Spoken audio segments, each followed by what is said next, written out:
We are live. Thank you.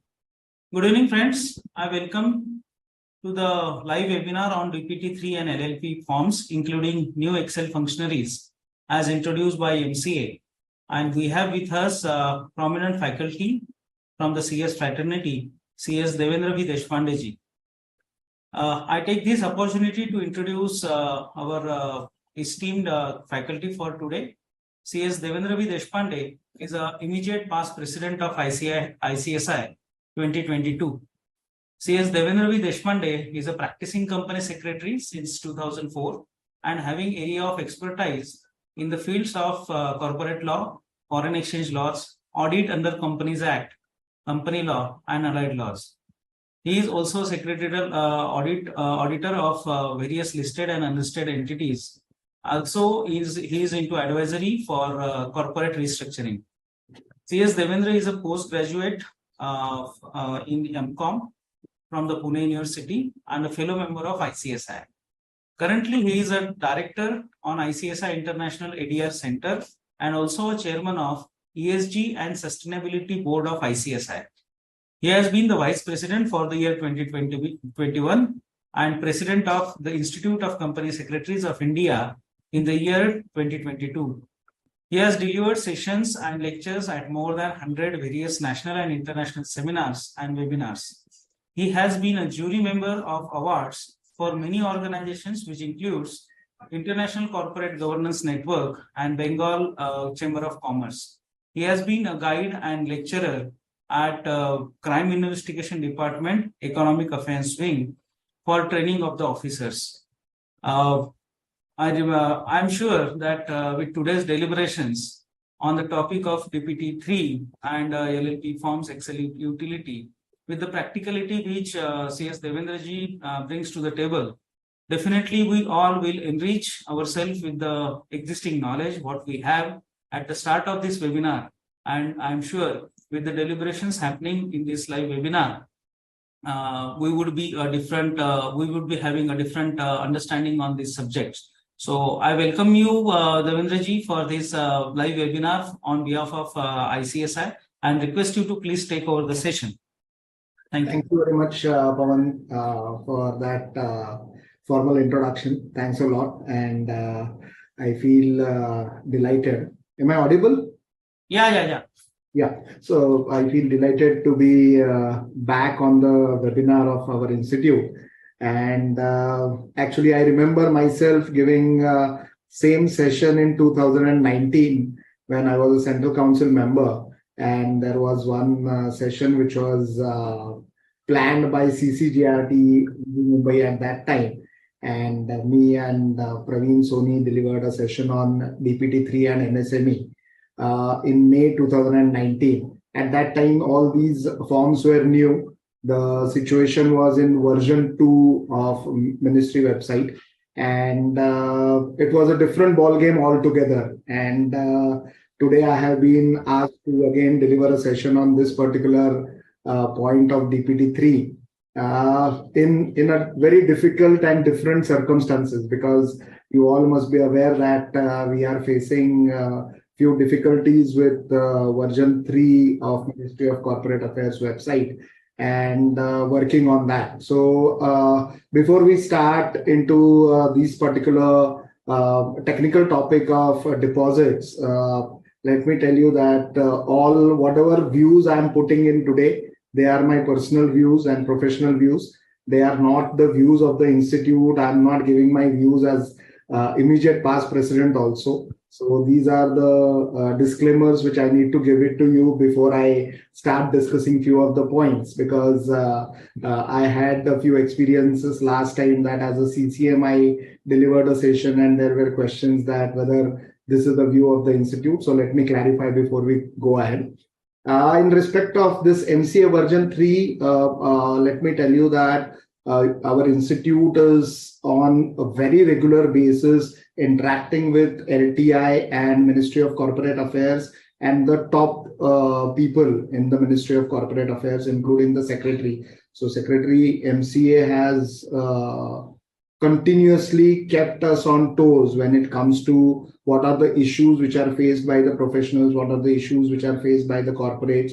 On a weekly basis, we have meetings at the ministry jointly with the vendor which is providing the services. And it's a transition phase. I know that this transition phase has elongated a bit. So the phase should have been around 3 months to 6 months. But understand the complexity of our work. So this shows that how many different forms we file, how many different, just if we check DPT3 form, it has got different perspectives. So from definition of deposit to who will certify, everybody has got different views about it. And one view will be crystallized by the form itself. So many of the times the general questions will arise whether nil DPT3 is required to be filed or not, whether auditor certification is required to be attached or not. All these things need to be crystallized before the form runs smoothly in the system. So I think our work, filing of forms work, is a very complex process. And there had been few thought processes of ministry that every person who is even putting a dot in the system of Ministry of Corporate Affairs should be identified. And that is why they came out with this new technology of having one login, one email ID associated with PAN or a DIN. So this was the thought process with which ministry came out with this particular thought process. This is going to be artificial intelligence based. I know that you must be thinking that as of now, what kind of artificial intelligence is getting used. But over the period of time, you will realize that most of our work will be eased out because of the nature of forms and the way we are filing the forms. It will definitely change. We have been discussing with ministry about the bandwidth. We have been discussing with the ministry. We have been providing different suggestions. I have seen even current Central Council members and even the past Central Council members, including me and our president, there is one team which is completely dedicated for the issues which are faced by our professionals to be discussed with ministry. So there is a complete setup which our institute has, and we are trying our level best. Now, few things are out of our control sometimes, and a few points are strict. So ministry is strict on few of the things, and they will not be able to ease out those things. That is why we are facing few issues. Few issues which we are facing is because of the old data which we have filed, because understand that Companies Act 1956, since then companies are getting incorporated, data is getting generated, and it is being updated in different cycles. So earlier there was a system, Dolphin system. Earlier it was only manual, then Dolphin system, then version 1, version 2, version 3. So all this data needs to be synchronized, and there should not be any further issues or errors in future. That is why at this point of time we are having some difficulties. I'm really happy to see that just yesterday all the regional council members, regional councils of our institute had organized one session for each of the region, wherein they have collated all the issues which are faced by the members. They are getting synced now. So all those issues which are faced by our members are getting divided into general issues and specific issues, and they are now putting it in front of the ministry. And I think things. Yesterday, there was a tweet from the ministry also that they are going to have an open consultation with the stakeholders. So I think the first consultation would be in Delhi, and I think our members can definitely visit Kota House and give their representation there, talk to them, tell them your queries, tell them your problems, issues which you are facing, and let's be a part of improving this system, not rather than criticizing. Let's take part in improving this system so that we will be at ease and our work will be easier. So I think we can definitely represent our case. We can put it our queries. Recently, when we were having discussions, soon ministry is going to come out with master data on version 3. That is why for last 3-4 days, we are seeing that there is some difficulty in loading of the pages, logging in, logging out. Yeah. So now we have found out that by using shift and log out click, we can log out and then again log in. So we are using our tricks and methods for like facing the difficulties. But yes, this might be one of the reason why we are facing difficulties in last 2-3 days. From 1st June, I am very sure from 1st June of this month, ministry has taken a clear stand, and they would be resolving all the tickets within 48 hours. That has been communicated by the ministry during one of the meetings which I attended. So they also want that this website should run smoothly, and everybody is on the toes. Now the vendor is also on the job. He has been given some target. So even institute has its own help desk. We are helping members, trying to help members as far as possible. So I think it's a complete process by which I think in a month or two, we will see a completely smooth and well-running website. The new forms will definitely come. The annual filings, I suppose, would come in a offline mode, just like V2.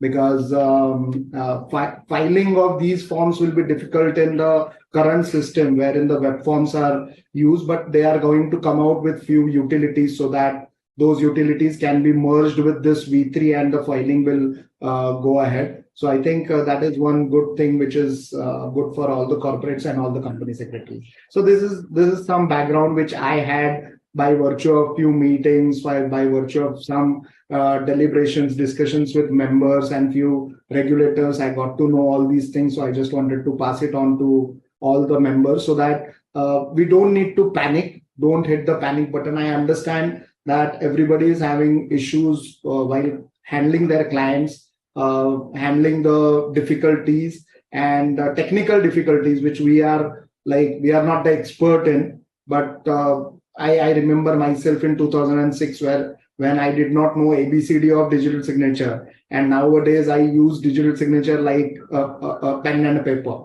So soon we will be a professional who would be the expert in handling all these technical issues also, and we will have a smooth running website of the ministry. And one more thing, that why this particular webinar, because whenever now in the new system you are filing a form, I think we need to have all the data at one place, all documents at one place, and then only you start filing.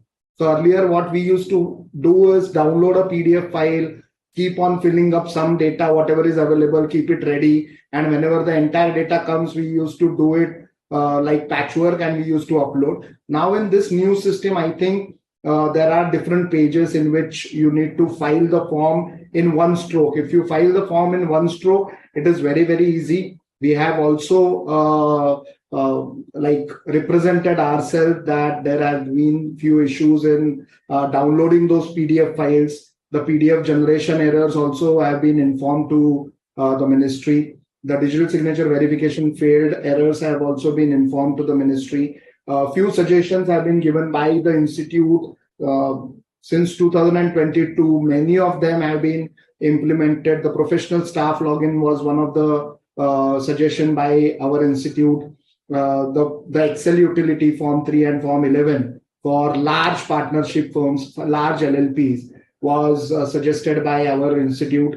And many suggestions have been given by our institute and they have been implemented by the ministry, including the DIR3 KYC to be done without a business user registration of a director. So many things we are also doing. So institute is also doing, and we are trying to ease out the things wherein there is a deadlock or a showstopper kind of a thing. And soon we will be seeing this a smooth working website. So this was all about website. Now we can smoothly go to our technical topics, because I know that many members must be thinking that even if we read even if we understand about deposits, our form will not get filed. This might be one fear in the minds of members. So just wanted to share few of the thoughts on the website of the institute, website of the ministry. And I think institute is doing great job.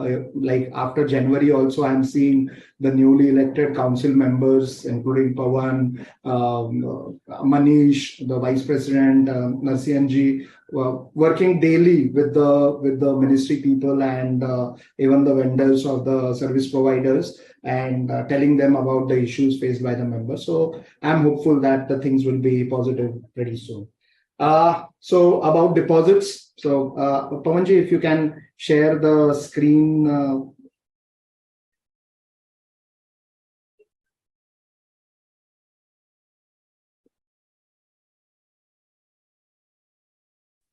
I hope this is visible. Yeah, visible for me.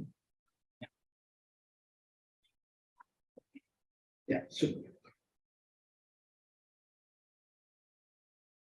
So today we would be discussing two topics which has been asked by our president. So I thank president for giving me opportunity to share my thoughts.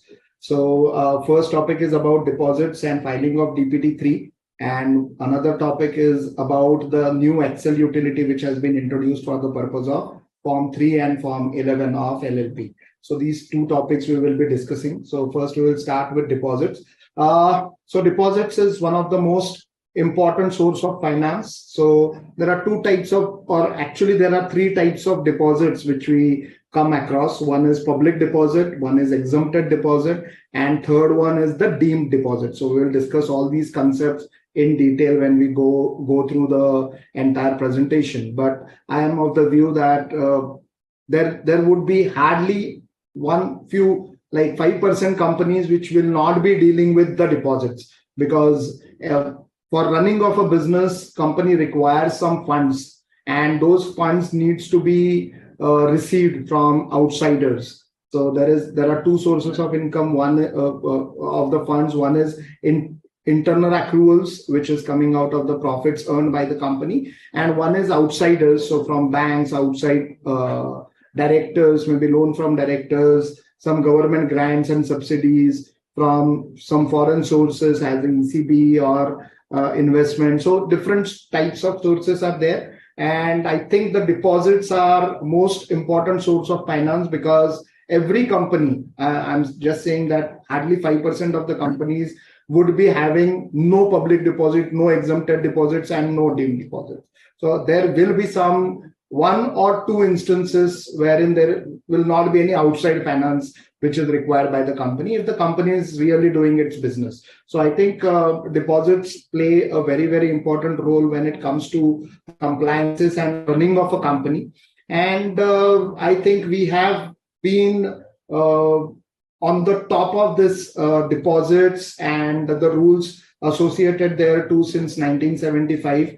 And the main aim of the government is to look at that how companies taking the public deposits, how the public funds are utilized, whether company is having adequate, they have made adequate provisions for the repayment of the deposits, and the less defaults are there in respect of repayment of deposits and interest thereon. So it's a noble section, I always believe. And whenever a company is accepting the deposits, maybe as public deposit or exempted deposit, both ways, the government is of the view that the investor or the depositor should be protected. And for protection of the depositors, various rules were introduced.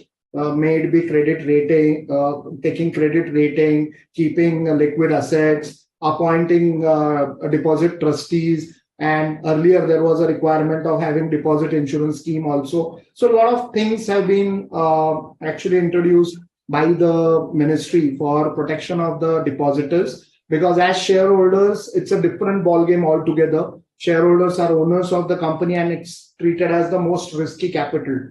So whenever you are investing in shares, you get a share certificate and it's your own company in a way. But when we talk about deposits, public deposits or exempted deposits, it's kind of a loan. So it's a money which has been given by an outsider to the company for different purposes, for different reasons. And that money should be used by the company in proper manner. And there has to be a protection of those people. There should not be a siphoning involved through this deposit scheme or acceptance of deposit. So we know that since beginning, a director cannot give loan out of the borrowed funds. So this was thought well before time in 1975, and I think such provisions are really for the for protection of the deposit holders as they are from public. So I think this is the basic idea about public deposit or exempted deposits. There is very thin line between loans and deposits. There are a lot of case laws. So loan is something which is repayable back to the lender with interest, and the intent of that particular receipt of money is to give it back to the particular person. When we talk about public deposits, yes, the public deposit and loan is somehow similar, but there are exempted deposits which we talk about, like share application money pending allotment for more than 60 days.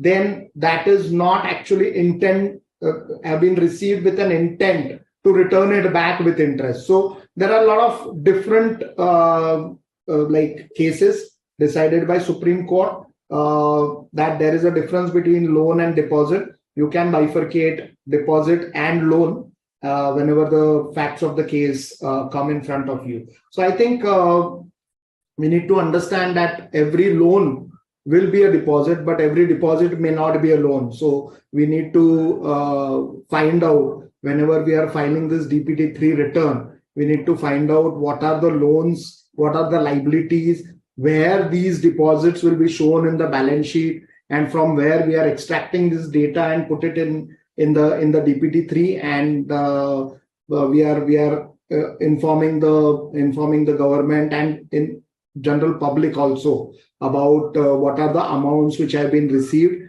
In the version 3, new version 3, there are different information which is required, different from the earlier DPT-3. In earlier DPT-3, we used to give the closing balances only. Now you are required to inform the opening balance, addition during the year, repayment during the year, any other adjustment during the year, closing balance, and the aging of the deposit also, which is up to 1 year, 1 to 3 years, and more than 3 years. We'll look at all these important aspects and why these have been introduced and what would be the repercussions of mentioning few of the points and few of the aging. That also we will discuss in detail when we talk about the exempted deposits. And for normal deposits, the deposit return has not been changed since so Companies Act 1956 also had got this provision of having deposit return for the companies which have received the public deposits, and that had continued till 2019. So up to 2019, the exempted deposits were not required to be disclosed anywhere. But if you look at the AOC 4 form or 23 AC form at earlier, it had got in the details of balance sheet or the particulars of balance sheet. It used to ask us few of the points which are coming out of exempted deposits. But then in 2019, I think in May 2019 or April 2019, Ministry came out with this provision of filing DPT-3 by every company.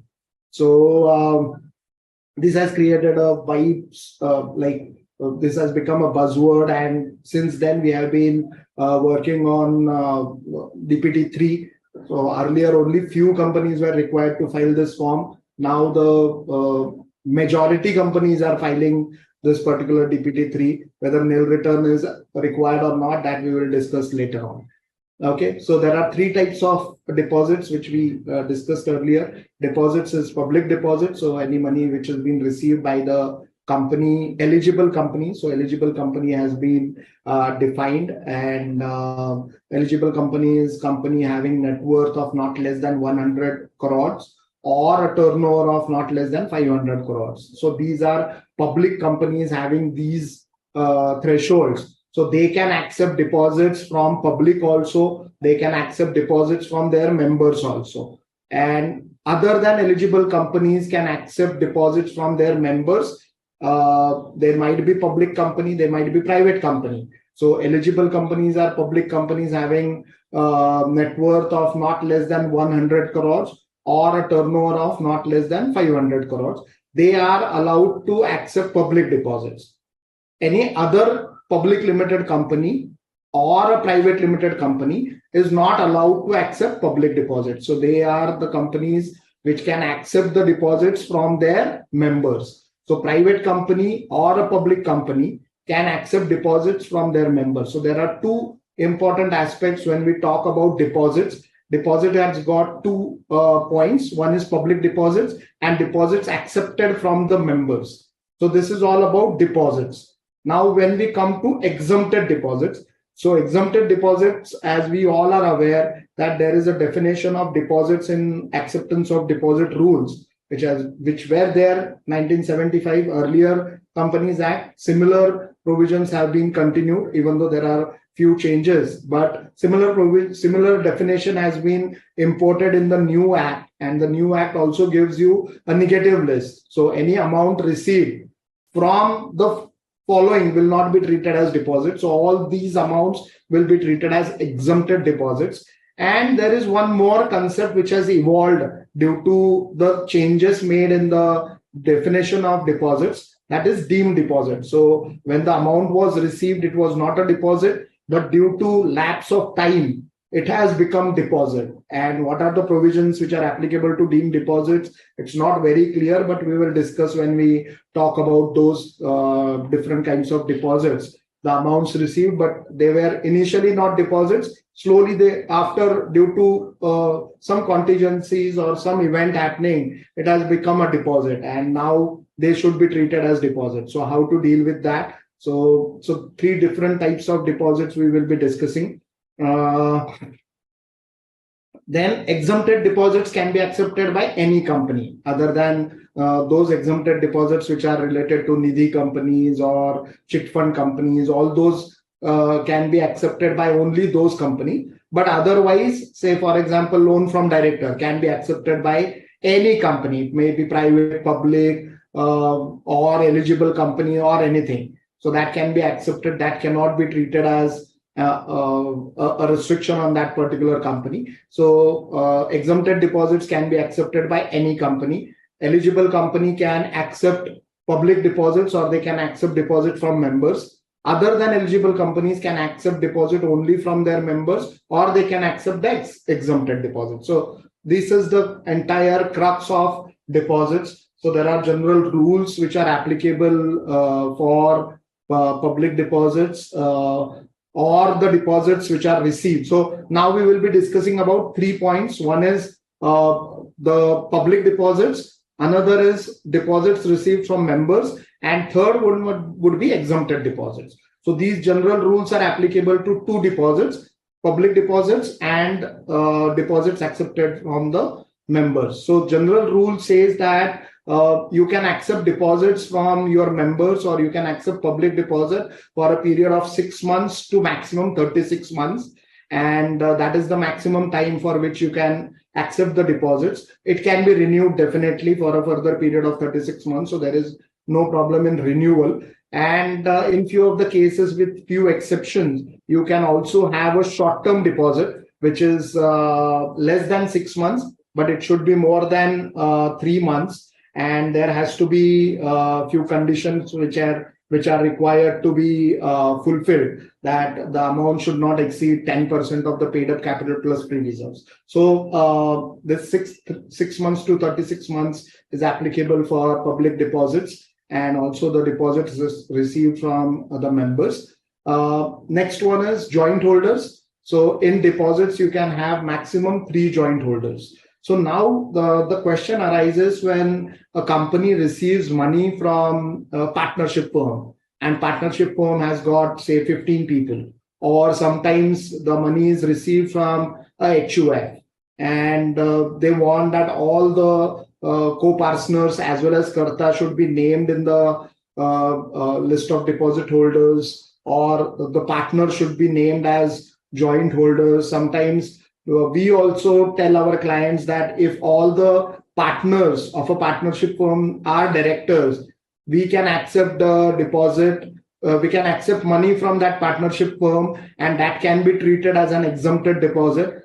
The only thing is, when we are talking about public deposits or deposit from members, the maximum limit of joint holders has been given as 3. So in exempted deposits, you can use any joint holders. That's not a problem. So any loan which has been received from a partnership firm, which is having all directors as its partners, then there is no limit. But if it is a public deposit, or if it is a deposit received from your members, there is a limit of 3. So Pawan, this is the first slide. If you have any questions, you can ask in between, or you can stop me anytime. It's not a problem. Please continue. We will have the questions after 2-3 slides. Sure. So whenever you feel like if there is a question in your mind, or if you receive question from any of the I have received few questions, but next 2 slides would cover most of the questions, means few of the questions. That is why I am not taking the questions right now. Okay, thank you, Pawanji. So next is, so this is all about deposits. Now let's see that what are the limits on acceptance of deposits from members. So eligible companies, so now again we will have to bifurcate into eligible companies, not eligible companies, and exempted. So exempted deposit, there is no limit unless so there is no limit as far as percentage is concerned. So exempted deposits can be accepted up to any limit subject to section 180 if it is a public limited company, and if it is receiving say for example, if they are receiving a ECB. So ECB has to be checked whether it is falling under 180, the limits of 180, the borrowing, and then they will have to find out whether that limit is crossed or not, and accordingly they will have to comply with 180. But exempted deposit per se does not have any limit. You can accept exempted deposit up to any level. So a trade advance in the ordinary course of business, you can accept it up to your turnover or even more than your turnover. There is no problem. So there is no limit on receiving the exempted deposits. But when we talk about deposits, that is public deposits, and deposits received from members, there are certain limits which has been mentioned. So IFSC companies which are into SEZ or kind of a SEZ, we are aware that like Gift City or IFSC registered companies, for them there is a limit of 100% of paid up capital plus free reserves. So these companies can accept public deposits or deposit from members up to 100% of paid up capital plus free reserves. There is no other limit into that. Startup companies, so for companies which are registered as a startup, so there has been a lot of misconception in the minds of promoters that startup company is a new or a fresh company. It is not so. A company which is registered as a startup will be only treated as startup, and for them there is no limit for first 10 years from the date of incorporation. So these companies are completely allowed to accept any amount of money from their members, or they can accept any amount of public deposit if they are public company and eligible company, subject to again the limit prescribed for eligible companies. So we'll come to that particular point again. Private limited companies, no limit. There is for private limited company, there is no limit with certain conditions. So private limited company can accept any deposit from its members if there is no default. So there should not be a default of repayment of debentures or deposits. So earlier deposits, if they are not being, if they are paid, if there is no default per se for the debenture or deposits issued, then that particular company can accept deposits from members without any limit.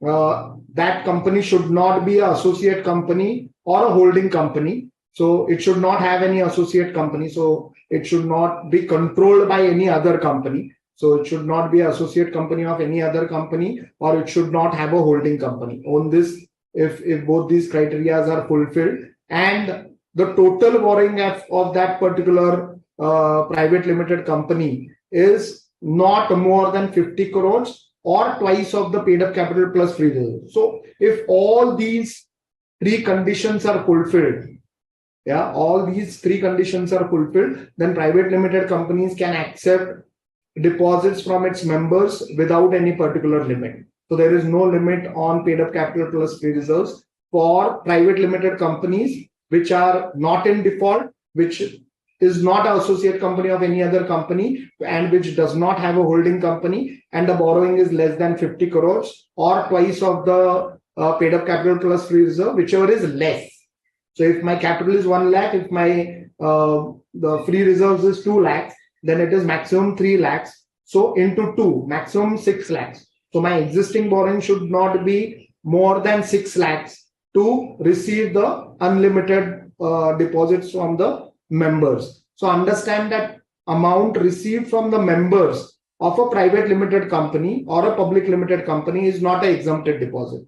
This was there in 1956 Act. In 2013, the amendment have taken place, and amount received from the members of any company is covered under section 73 subsection 2, and which is one of the most important change which has happened from 1956 to 2013. We have also seen the DPT-3, so filing of DPT-4 and repayment of the deposits which were due on 1st April 2014. All those things have gone now because the time limit has lapsed, and now we are into a further receiving the deposits, renewing the deposits. So I think this is a very, very important thing. So IFSC has got 100% plus paid up capital plus free reserves. Startup has no limit for 10 years. Private company, no limit with these three conditions getting fulfilled. Non-eligible, non-private companies. So these are not private companies, but they are not also eligible companies. So they are not hitting the threshold of turnover and net worth. These companies can have maximum of 35% of paid up capital plus free reserves. And whenever we are talking about free reserves, it should be free reserves as per the last audited balance sheet. So whenever you talk about free reserves in this entire discussion, it is free reserves of previous year. Paid up capital can be taken from the current situation. So it is the maximum limit is 35%. So non-eligible company, which is not a private company, or if they are not fulfilling the conditions, then the maximum limit on them is 35% of the paid up capital plus free reserves. This is the maximum amount they can receive from the members. Anyways, non-eligible companies are not allowed to accept public deposits. Private companies are not allowed to accept public deposits. So I think this is very, very clear. Eligible companies can accept 10% from the members and 25% from others. So public deposits at the most can be total 35%, out of which 10% can be from members and 25% can be from others. So you cannot club it. So you cannot have 35% from others. So it is not allowed. So there has to be 10 plus 25, not the 35. So this is different. Government companies can accept it as per these rules. The government companies can accept it up to 35% of paid up capital plus free reserves. Why this limit is very, very important? Because in DPT3, whenever you will fill in the details of the deposits, it will ask you what is the eligible limit on you. So you will have to find out the limit from this particular slide, going through these rules, and then put the amount there, that this is the maximum limit which a company can receive from its members or the public deposit. So this becomes very, very important. That's why I thought this should be discussed in detail. Yeah, next slide, please. Yeah, thank you, Pawan. So there are a few other conditions when we talk about deposits, because we will just run through the basic law and then we will go to the form, because I know that there might be few questions when we talk about forms, but while filling up the form, we should know all these things we should revise all these things. I know I'm sure that we all are aware about these rules and regulations, but before we start discussing about filling up and finding of the form, let's go through these basic rules once again so that we are very clear about it. So credit rating, every company which is receiving the deposits, public deposits, are required to have a credit rating at least once in a year. Year means a calendar year. So every calendar year, you must have one credit rating obtained from the credit rating agencies as prescribed in the rule. When you are filing a DPT-3 for deposits, the question will be asked in respect of credit rating, and you will have to attach the credit rating certificate also to the DPT-3 form. So that is very, very important. So in a year, you will have to take one credit rating for your accepted deposits. If your deposits are secured deposits, then there is a requirement other than the requirement of filing of CHG1, CHG9, you should create the security within 30 days. So after creation of securities, you have got 30 days to file CHG1 and CHG9. In the DPT3 form, we'll look at it when we look at the exact fields of that particular form. It will ask you the details about the CHG1 and CHG9 filed, because we are aware that sometimes the debentures are also treated as deposits and they will be also treated as public deposits. So we'll look at it when we discuss about CHG9 and filing of CHG1. We all are aware. So I think this is all about it. Then every company which wants to have a public deposit, they should file DPT1, which is a circular or a public advertisement issued for the purpose of accepting the deposits. So DPT1 form has been prescribed. There is a lot of information about it, whether it is secured, unsecured, what is the financial position of the company. Everything is included in DPT1. That DPT1 form has to be filed with the Register of Companies within the 30 days before the issue of that particular circular to public or the members. And the validity of that particular DPT1 is 6 months from the end of financial year, or adoption of financial statements of that particular year, or the AGM due date, whichever is earlier. So you'll have to find out all these 4 dates, and the latest of the 4 will be the validity of that particular DPT1. So that circular will be valid up to that particular date only. And after that, you will not be allowed to accept the public deposit under this circular. You can definitely issue a further circular, next circular, which will be valid till the 6 months from the end of next financial year. So that is possible. But under this year, DPT1, you can accept up to this particular period only.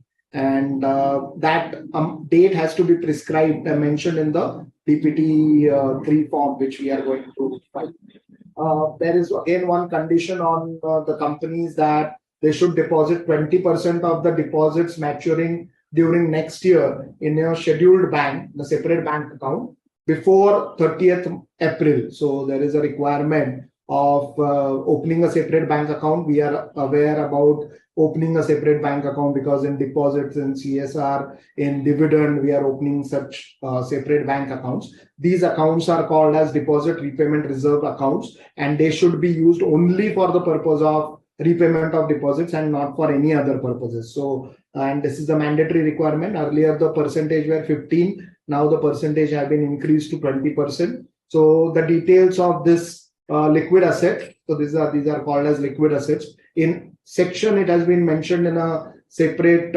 scheduled bank account, and in rules, it has been mentioned as liquid assets. So there is some distinction between that. But at least I think it should be 20% should be parked separately, and they should be used only for the purpose of repayment of deposits. Many of the times I receive queries that this 20% is kept in a separate bank account. So can we have a lien over it, a pledge over it, or something? Can we take loan on that? So the answer is no. You will have to keep it free. So it has to be a free liquid fund. So 20% of the deposits which are maturing next year, they should be kept in a separate bank account, and they should be free from any encumbrances, and they should be used only for repayment of deposit. All these conditions about having credit rating, having creation of security, filing DPT-1, keeping liquid assets, all these things are not required to be complied by a private limited company if the total of the deposits is not exceeding 100% of paid up capital plus free reserves, and they are filing DPT-3 for return of deposit for the amount received from the members. If they are doing that, then none of these provisions are applicable to a private limited company. So this is coming from the 5th June notification. So they are exempted from rule A to E from this particular provision. So we'll just complete this and then go to the form, and in between we may take a few questions if there are any. So the next provision about deposits is taking a deposit insurance. So earlier there was a requirement of deposit insurance, but there are very few insurance companies which were providing such kind of insurance, and slowly it became very, very difficult, impractical, and later on it was omitted. So now there is no requirement of having any deposit insurance per se. Earlier there was a requirement of if they are not secured, then either so deposits have to be either secured or there has to be a equivalent insurance for the deposit. So now this particular provision has gone. So deposit insurance is no more required.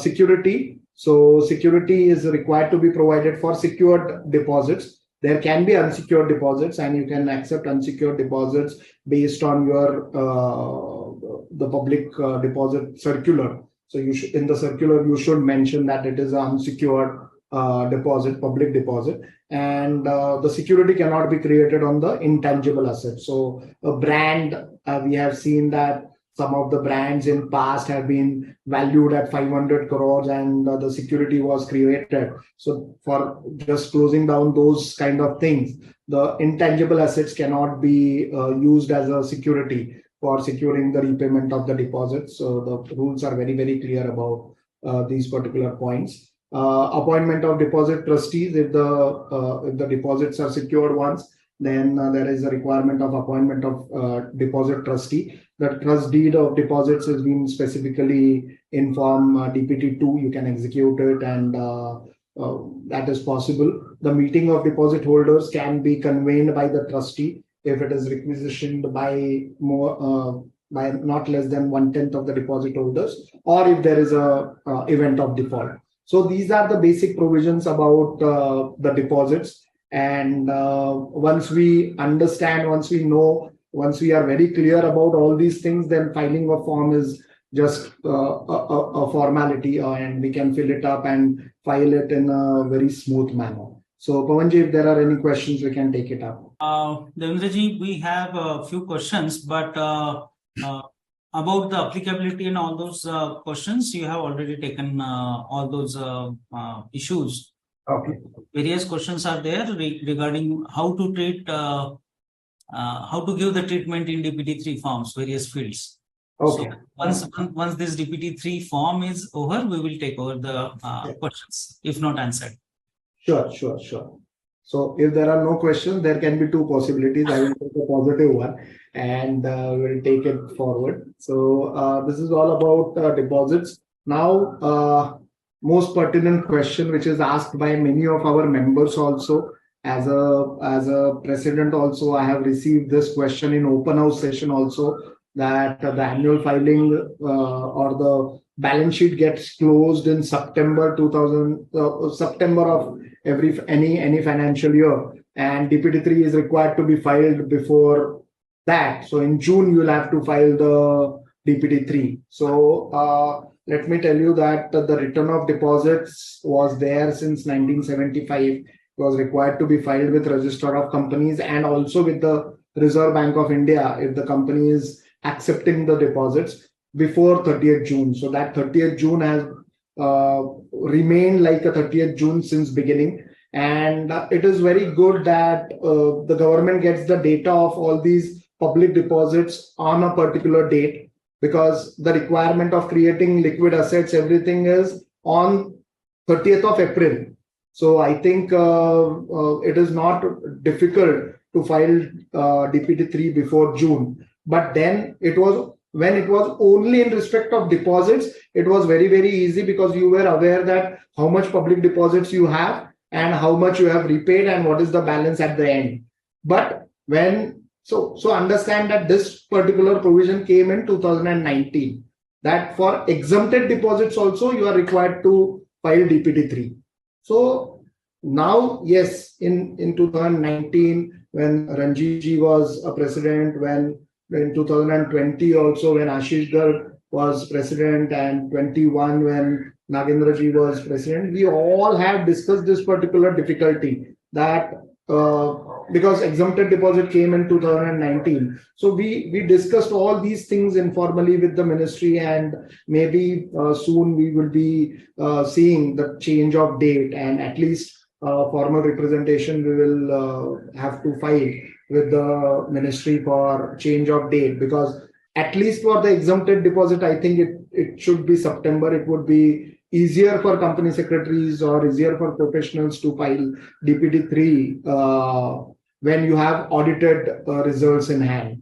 You may not take certification of the auditor for exempted deposit, but the figures would be correct, because in June, if one private limited company is filing a DPT3 for exempted deposit, it will be based on unaudited if their audit is not over. And in that case, there can be few errors, there can be few entries which were so some provisions or audit adjustments which have not been done, and therefore the amounts may change. So that is why I think it is very, very crucial that this date should be changed, and all our earlier presidents have discussed this particular issue, and once I think it's the right time to ask for that particular representation from the ministry that it should be September rather than June. So at least for the exempted deposits. So this is one thing which I wanted to share it with you, that June was always there for deposits.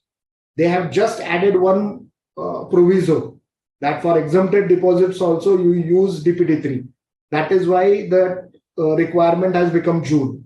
And I know it is very, very tough for private limited companies to complete their financials before June, crystallize their financials. They have right to do it in September, and we know that many of the companies do it in September itself. So I think this needs to be re-looked into. So September would be better for all our practicing professionals. Can it be part of AOC4? The answer is yes, it can be part of AOC4, but whether we really want to say that or whether we really want to have it separate from the AOC4, these all questions are there. So that will be deliberated with ministry, and a proper representation can go to the ministry. So this is all about timeline for filing of DPT3 form. Whether it is exempted, whether it is deposit, whether it is deposit plus exempted, whatever way it is, it has to be filed before June. You can file it with additional fees, but you must understand that for additional fees will not give you the complete exemption from the penal provisions which may come up, because adjudication and compounding, both these matters may come up when we talk about non-filing of deposit returns within time. So only I think for annual filing forms, I think there is a provision in section 454 which says that if you receive a notice from the adjudicating officer, that is the ROC, and after receiving the notice within 30 days, if you file the form, then you will not be charged with the penalty. For other forms, there is no such provision. So I think it's better to ask for the information from the company. And anyways, this is based on unaudited financial statements, and you file DPT3. So we'll discuss the further points also, that if you file a DPT3 and it is not matching with your audited financial statement when you file it in October, So what will be the repercussion? So there might be, at present, I have not seen any notice received from any of the company, but you never know with artificial intelligence and this new system of CMS. So I think centralized monitoring system, it will be automatically generated that your deposits mentioned in DPT3 and your balance sheet are not matching. At that point of time, you may have to give your explanation about audited and unaudited and what changes happen from unaudited to audited. I think, and that is a very good defense you might be having, because you have time limit.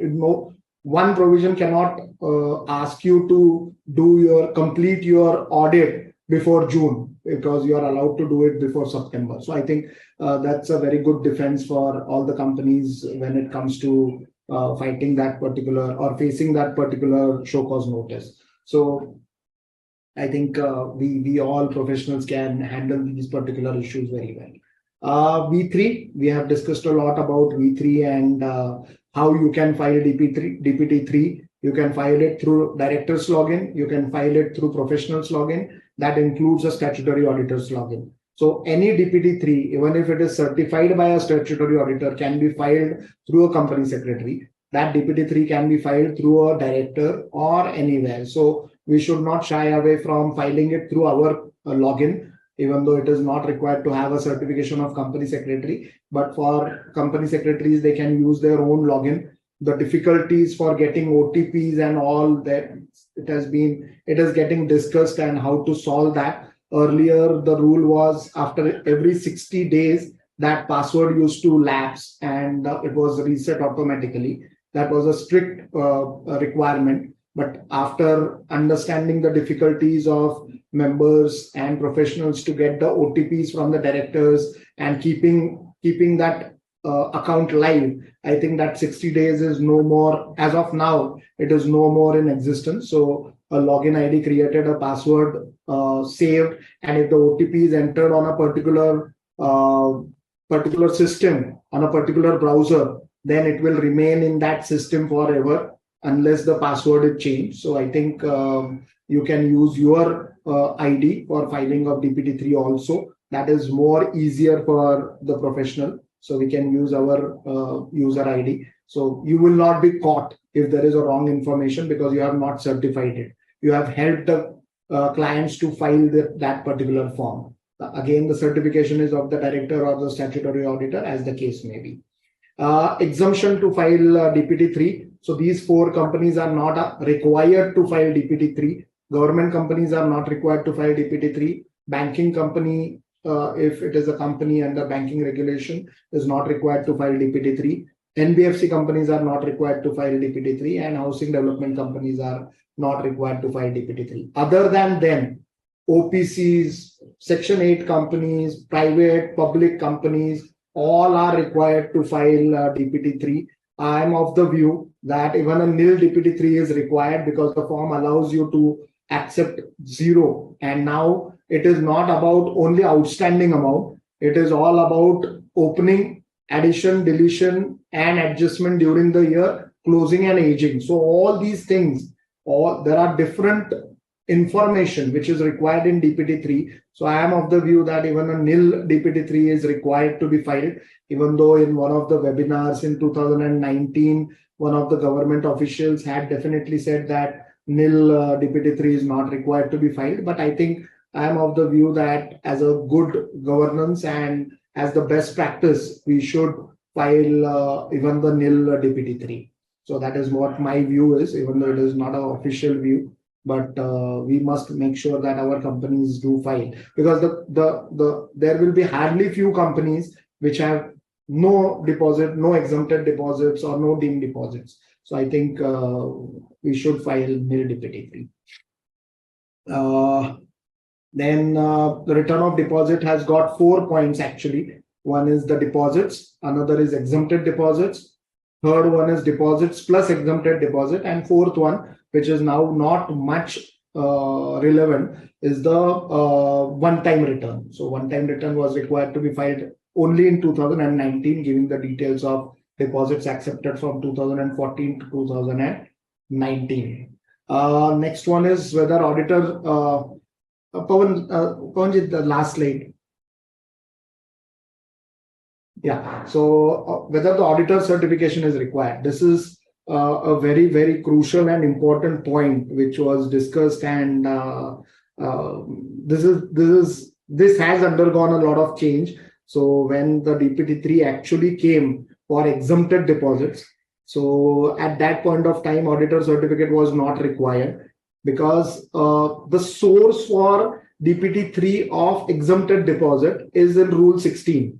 So if you look at Rule 16, it says that return of deposit has to be filed in Form DPT3 based on the certificate issued by the statutory auditor of the company. So for deposits, there is no change. If the return of deposits is filed, public deposits, or the deposit from the members is filed, then for that, definitely auditor's certificate is required. And it has remained like this since even in 1956 Act, it was there. And in 2013 also it is there. But for exempted deposits from 2019 till 2022, yeah, it was not required.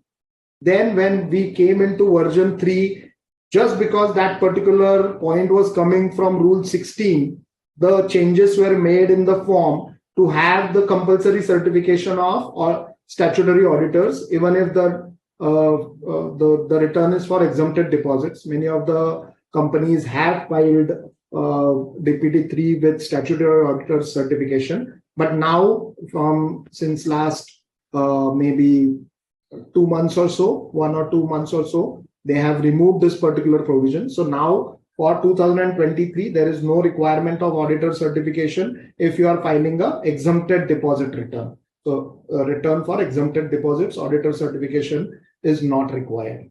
Okay. One more point. This is a general point, because objects of the company gets pre-filled in the DPT3 when you fill in the CIN, the corporate identification number of the company.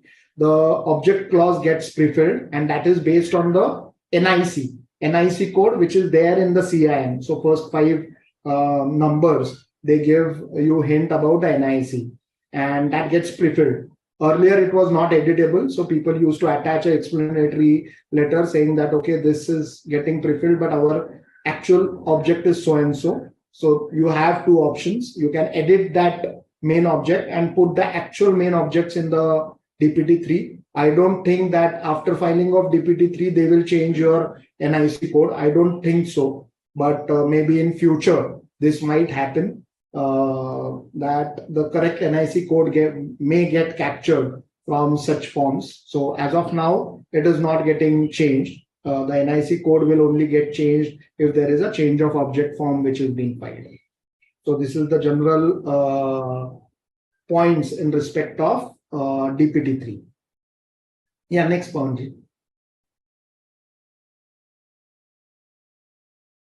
Next slide. Yeah, next slide.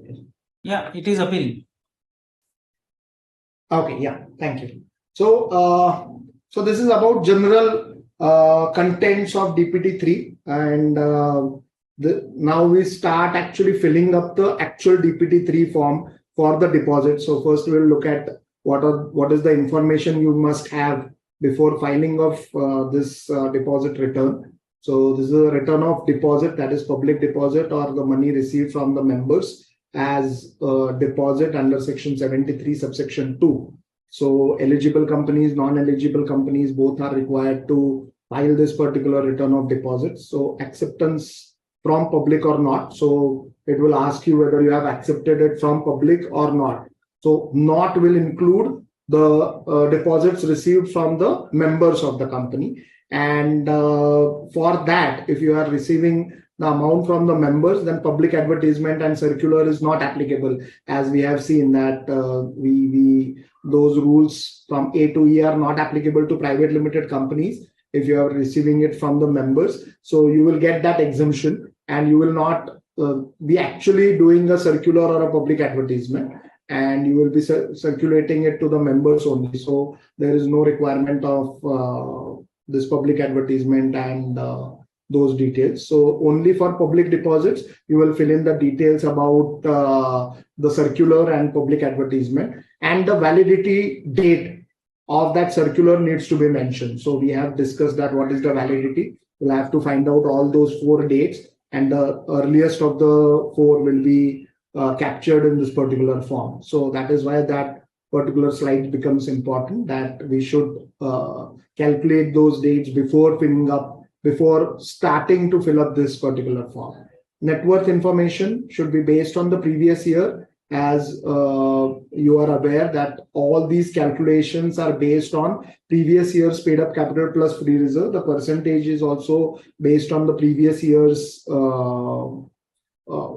details. The only change in this is sometimes people say that if the balance sheet is getting audited before 30th of June, so for example, for all listed companies, they may get all the financial statements. They are required to get their financial statements audited before 30th May.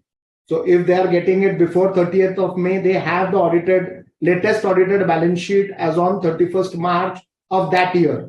So why not to put in the details of that year? But I am of the view that the wordings used in the form is, first it will ask you the date of the return, and next it will ask you the details as on the preceding, as on the audited financial statement preceding the date of the return. So I am of the view that date of return is always 31st March. And prior to 31st March is the previous year. So I am of the view that the details of previous year has to be mentioned here in the net worth. In this, there are 2 views. I am of the view that previous year has to be put in, and that I believe is a correct view. So we will have to do it only for the previous year. This particular column will be freezed for the exempted deposit. So this net worth information will not be required to be filled in. Earlier, these fields were active even for exempted deposits, but in V3 they have made the correction because it is not relevant, because you can accept any unlimited exempted deposit. So there is no purpose of calculating the previous year net worth and current deposit. So I think they have correctly removed this particular field from its operations by making it freezed.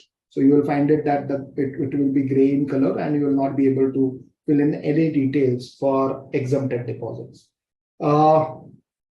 There is a column of maximum limit. We have seen in slide 2 what is the maximum limit. So that amount you will have to mention. If it is not 35%, if it is 100%, and if it is IFSC, you may mention it in a separate attachment through an optional attachment. Just for the clarity purposes, it is not mandatory. You can mention it, and on the basis of your declaration, that will be treated as maximum limit of DPT3. Whether it is secured or unsecured, the form you will have to fill in the details of charge. So what kind of charge you have created will be required to be filled in. So whether it is secured or unsecured. So if it is unsecured, these fields will become inactive, and if it is secured, it will ask you for the details of the charges created, and the amount and the number of charges created, it will ask you, and you'll have to fill it up, the details. Then number of deposit holders, only the opening and closing number will have to be given. So how many deposit holders are there? You will have to give the numbers. It might be 10, 15, any number. There is no limit as of now when we talk about number of deposit holders. Amount of deposit, it will have again the 4 different points: opening, increase, decrease, any adjustment, and closing. So all these 4 points will have to be mentioned for the public deposits accepted, and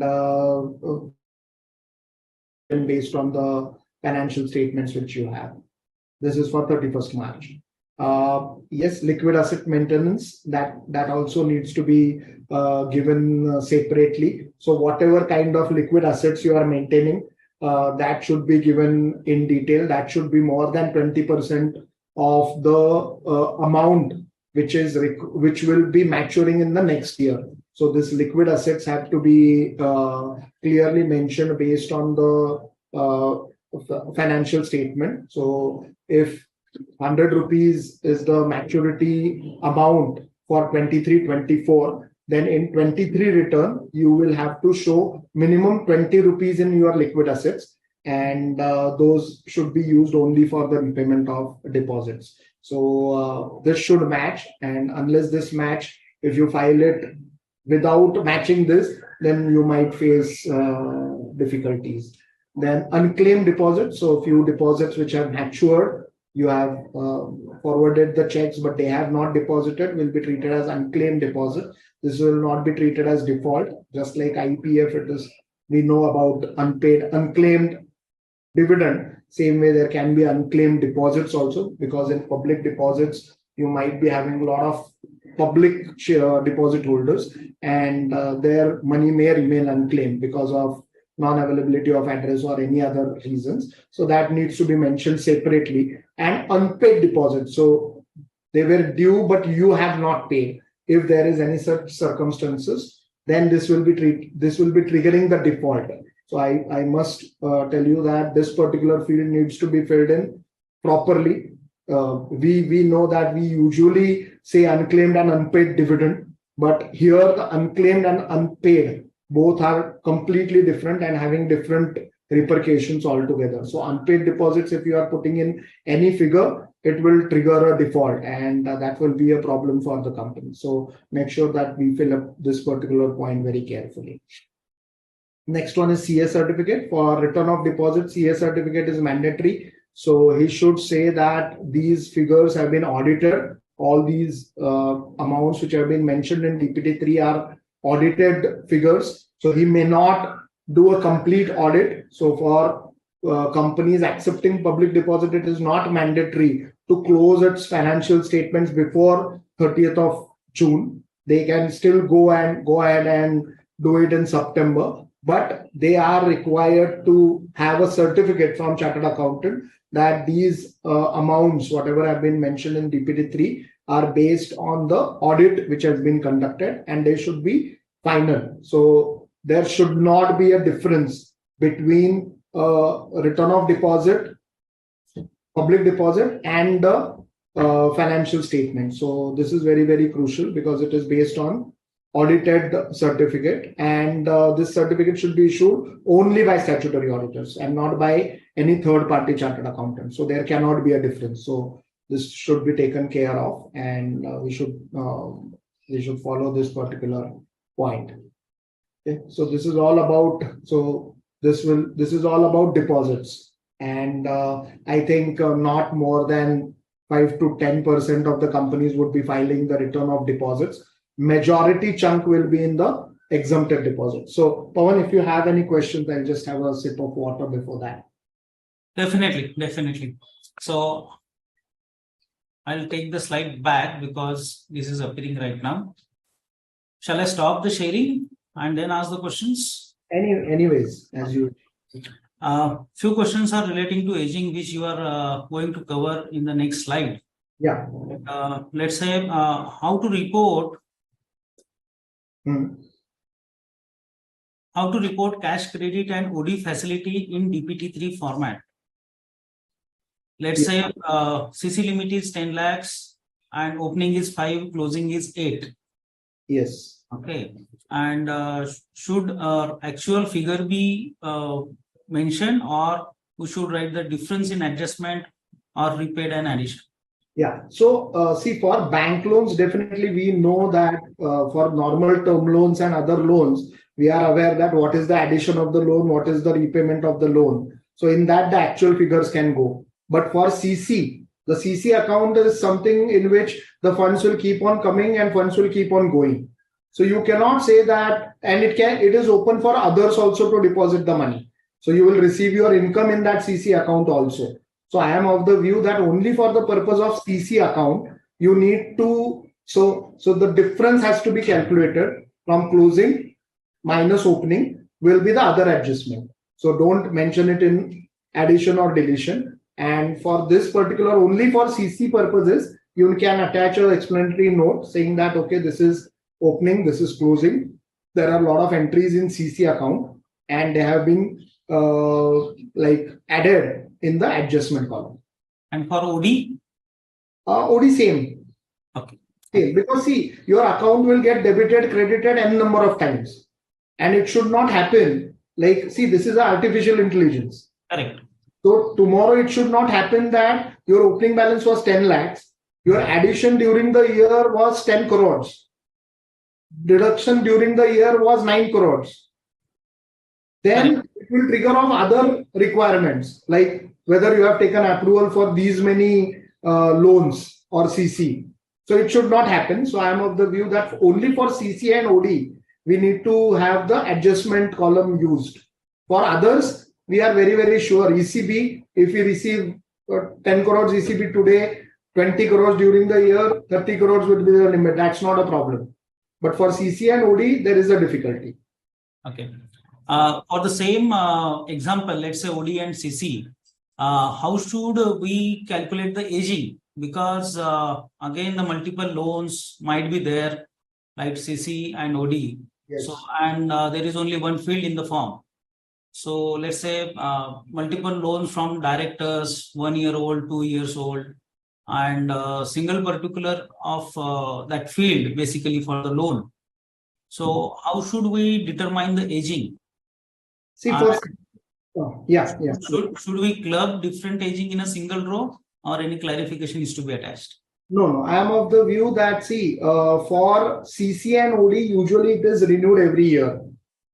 So I think the first column is more than sufficient, but if there is no renewal, then you can bifurcate. So if you have got a CC of say 1,000 rupees as your the closing balance, out of which 500 is from an old CC from XYZ bank, and another is from PQR bank, which is a recent one, then you can bifurcate in up to 1 year in one column, 1 to 3 years in second column.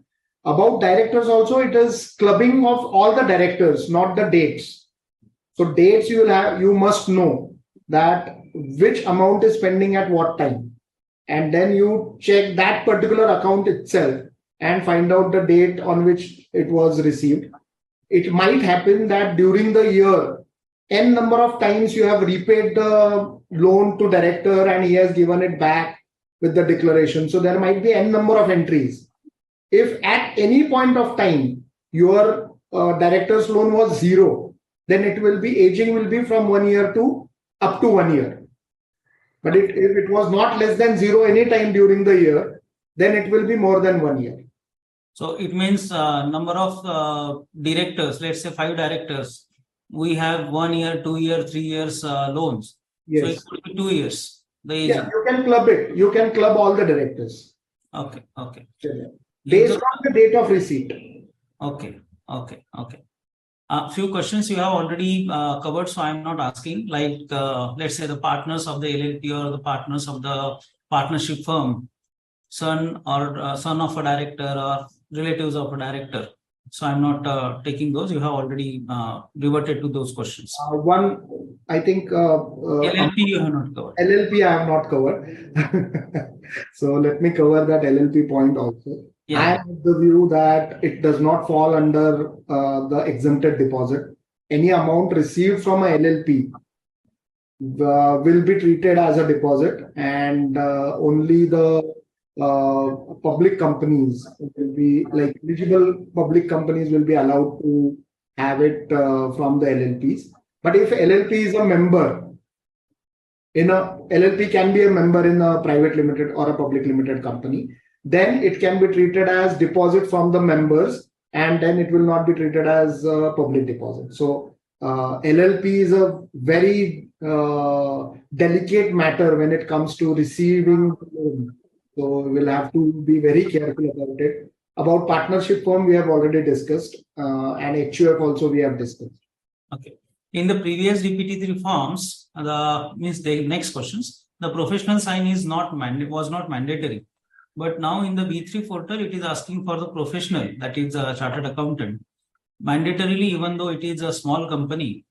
So what are your views? Now it is gone for last 1 month or so. So I told you that there have been a lot of changes in the form. And in V3, when it was introduced last year, with the 46 other forms, it was introduced. After that, for a few months, it was required to be certified by a chartered accountant and a statutory auditor. Let me be very clear about the words used. Yeah.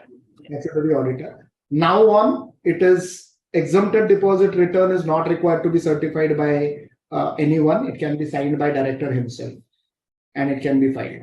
So now, as of today, the form is very, very correct as per the rules that certification is not required for exempted deposits.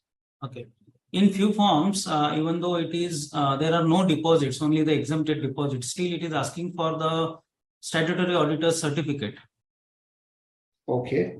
So, do we need to get those certificate? No, actually, then in such cases, you need to raise a ticket.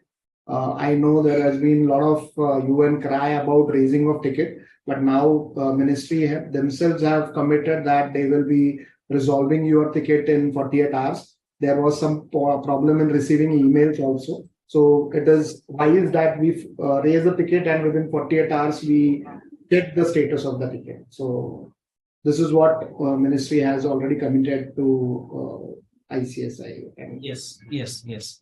What are your views on security deposits which are taken for performances of services and which are more than 365 days? Security deposits are completely exempted deposits. So we'll come to that. So in the ordinary course of business, there are different types of advances and security deposits which we receive. They are not forming part of public deposits. They will be treated as exempted deposits. One of the similar question is, let's say the advance for goods to be supplied is taken. Yes. So whether we need to identify the goods or whether those, even though it is raw material in the process of manufacturing, still we can have that advance for supply of the goods beyond 365 days. Yeah, so there are two issues in this, Pawan, that if it is just the goods which are received, for the advance is received just for supply of goods, then it is your duty to bill it within 365 days. Okay. If your goods which you are manufacturing is a capital, you are actually developing one big machinery for your clients, and for that you received an advance. Your company has received an advance. Then it can be fitted into amount received for capital goods. And amount received for capital goods, 365 days is not applicable. Okay. For small goods which are not capital in nature, 365 days is mandatory. Okay.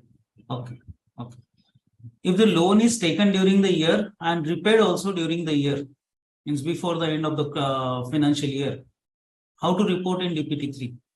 It accepts zero at the end. So there is no problem in filing a nil return. So that is what I think that, see, understand that DPT3 is nowhere. It is written that it is a return of outstanding deposits.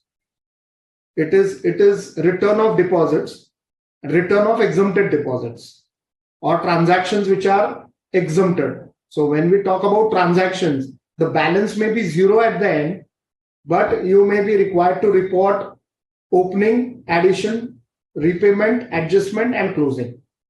Closing might be zero. Okay. It accepts zero as the last figure. Okay. In all columns. Great. In a new V3 version of MCA, many a times, even though it is exempted deposits, or in certain cases, even though it is a deposit, it is not either accepting DPT1 SRN or it is showing the error that put DPT1 SRN. Means two questions. For exempted, it is not required to fill in. For a return of deposit, yes, you will have to fill it a correct SRN. If the system is showing an error, there might be few issues that this particular SRN might be not approved.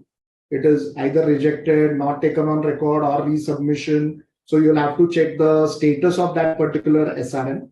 And if it is approved and still it is not accepting, then you'll have to go for the raising of ticket. Okay. While reporting for the loans, whether we should only consider the principal or principal plus interest outstanding as on year end? I am of the view that it should be principal plus interest, the outstanding amount. It should match with your financial statements ideally. Okay. So there can be addition or other adjustments, and in other adjustments you can increase the interest. And in repayment, if you have repaid the interest, you mentioned that repaid, and the balance to be mentioned in the last column. Okay. Okay. In case of borrowing from directors and intercorporate loans, should we mention amount borrowed during the year or amount borrowed till 31st March of that means respectively? Yeah, now it is very, very clear from the form that every transaction has to be reported. So during the year, if you have taken 100 times different amounts from the director based on one declaration or different declarations, that it is not out of his borrowed funds, if you have taken it, then all those hundreds will be additions. Whatever has been repaid to him will be repayments, and the balance has to be. So all the transactions will get covered. Earlier, only it was a last balancing figure. Now it is the entire transaction which you will have to report. Correct. Correct. Many times we come across the disputed payables in case of banks or many other parties. So whether some requisite approvals, let's say one-time settlement or some RBI approval is pending. So whether we should disclose it in DPT3, the total amount, or one-time settlement offer, that kind of. So I am of the view that whatever is in your financial statements, it should be reflected in your DPT3. If you are like writing it off, if you are putting it in, if on 31st March, what was the position of that particular loan, that will decide that whether you will have to put it in DPT3 or not. You don't need to give any explanation. DPT3 form does not require any such explanation. And whatever is the figure in the financial statement will be reflected in the form. Whether OPC comes under filing of DPT3? Yes, yes. Because it is showing error while filing the invalid as invalid SIN. When we put OPC SIN in DPT3. Needs to be checked, but I don't find any exemption to OPC. I have not seen any exemption to OPC from filing of DPT3. Yeah.